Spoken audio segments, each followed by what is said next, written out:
Parts of speech का second part होता है प्रोनाउन। प्रोनाउन किसे कहते हैं इसके बारे में बात करते हैं। The words which are used in place of noun are called pronoun, अर्थात नाउन के स्थान पर प्रयोग किए जाने वाले शब्द को ही प्रोनाउन कहते हैं। Types of pronoun: personal pronoun, demonstrative pronoun, indefinite pronoun, interrogative pronoun, relative pronoun, reciprocal pronoun, reflexive pronoun, एम्फैटिक pronoun, distributive pronoun and exclamatory pronoun.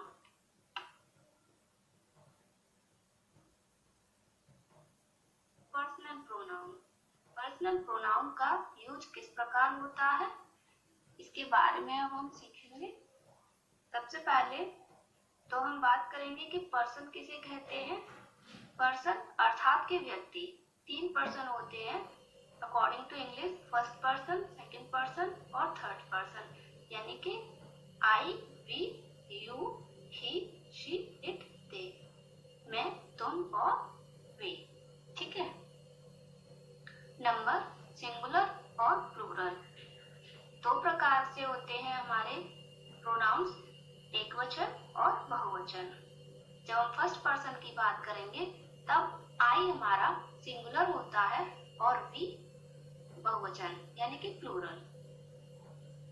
Object के रूप में जब हम इनका प्रयोग करेंगे तब आई के लिए मी वर्ड का यूज होगा और वी के लिए अस का। इसी प्रकार पजेसिव प्रोनाउन में माई वर्ड यूज होगा आई के लिए और आर्स यूज होगा वी के लिए। पजेसिव एडजेक्टिव में माई वर्ड आई के लिए और आर वर्ड प्लूरल के लिए। ओके। सेकंड पर्सन में सिंगुलर प्लूरल दोनों एक ही वर्ड होता है, यू। ये सब्जेक्ट के रूप में भी यू ही रहेगा, ऑब्जेक्ट में भी यू, लेकिन पजेसिव प्रोनाउन और पजेसिव एडजेक्टिव में यू हो जाएगा। सिंगुलर प्लूरल थर्ड पर्सन में ही, शी, इट ये सिंगुलर वर्ड होते हैं, दे प्लूरल होता है।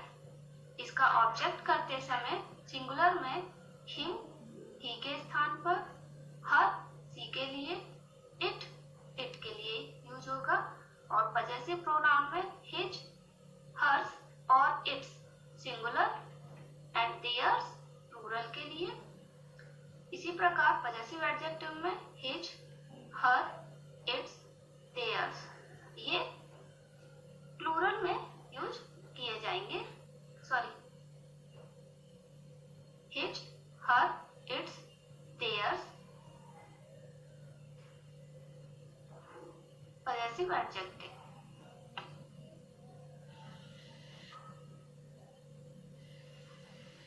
Use of personal pronoun. Personal pronoun का यूजेस कहाँ कहाँ किया जाता है और किस प्रकार किया जाता है, चलिए सीखते हैं। सब्जेक्टिव केस में सबसे पहले तो हम एज ए सब्जेक्ट के रूप में हम प्रोनाउन का यूज करते हैं। For example, he teach us English. यहाँ हमने ही वर्ड का यूज किया है, वह अंग्रेजी पढ़ाता है। अगर हम ही की जगह पर ऐसा बोले कि रमेश अंग्रेजी पढ़ाता है, तो रमेश वर्ड अगर हम यहाँ पर यूज करते हैं ही की जगह पर तब वो हो जाएगा नाउन, और अगर ही वर्ड यूज करते हैं रमेश की जगह पर तब ये प्रोनाउन कहलाएगा। इसी तरीके से आई एम प्लेइंग फुटबॉल। मैं फुटबॉल खेल रही हूँ।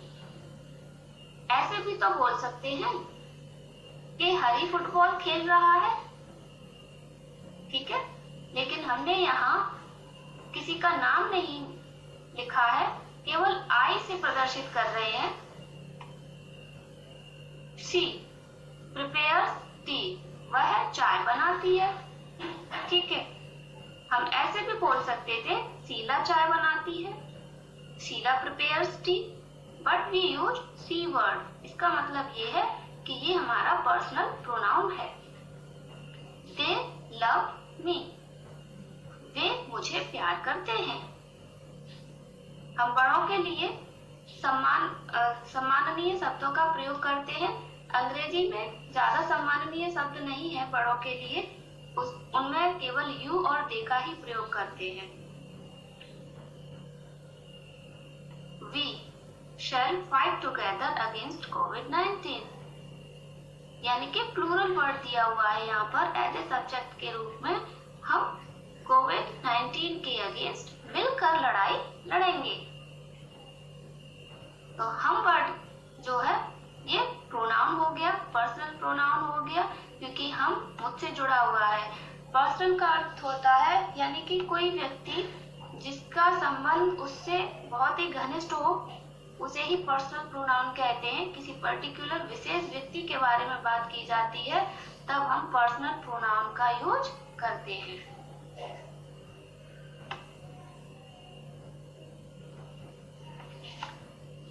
Objective case. ऑब्जेक्टिव केस में हम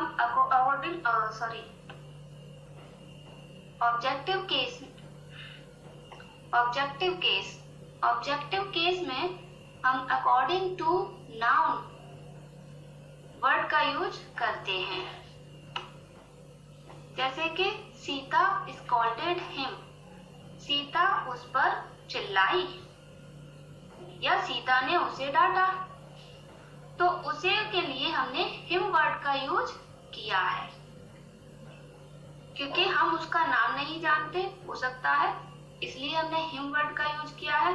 लेकिन अगर हम उसका नाम जानते होते तो हो सकता है हम यहाँ पर सीधा सीधा नाउन वर्ड का यूज करते, यानी उस व्यक्ति का नाम लिख देते, जैसे सीता स्कॉल्डेड हरी। लेकिन यहाँ हमने हिम का यूज किया है।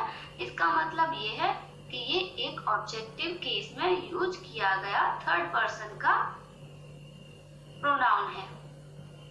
Give this pen to me, ये पेन मुझे दे दो।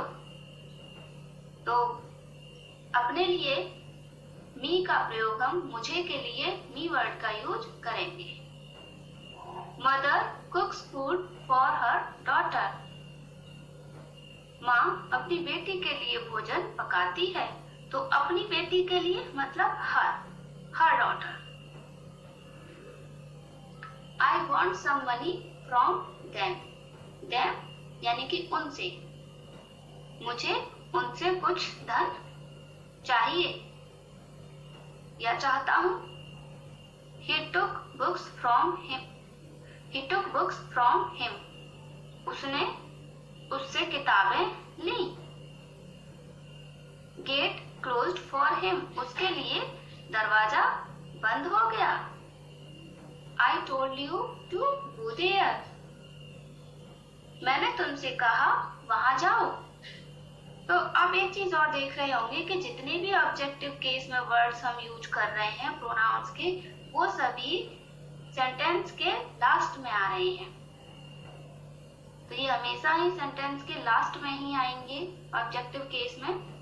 कभी भी हम ऑब्जेक्टिव केस का प्रोनाउन सेंटेंस के प्रारंभ में नहीं करेंगे।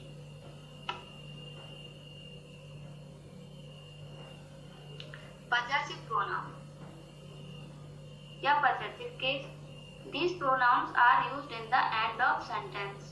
इनमें भी सिमिलर थिंग है कि जितनी भी possessive case के pronouns होते हैं वो सभी end of the sentence या sentence के लास्ट में ही यूज किए जाते हैं या बोले जाते हैं। This book is mine, ये किताब मेरी है। This is dog yours, ये तुम्हारा कुत्ता है। Choice is yours, आपकी इच्छा है।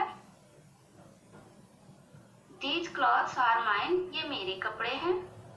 This pen is hers, ये उसका पेन है। This home is theirs, ये उनका घर है। यानी कि जितने भी वर्ड्स हमने यूज किए हैं उन सभी को हमने एंड में यूज किया है, पहली बात। दूसरी चीज, जब हम इनका हिंदी ट्रांसलेशन करते हैं तो हमें एक सिमिलर चीज देखने को मिलती है कि उसका, मेरा, अपना, उनका का वर्ड ज्यादातर लास्ट में आता है, जैसे कि चॉइस इज देयर्स उनका, योर्स आपका। तो जब भी हम हिंदी वर्जन में आपका, उनका वर्ड्स यूज करते हैं तब हम पजेसिव प्रोनाउन का ही प्रयोग करेंगे, जिनमें हम योर्स, हर्स, देयर्स वर्ड का यूज करेंगे।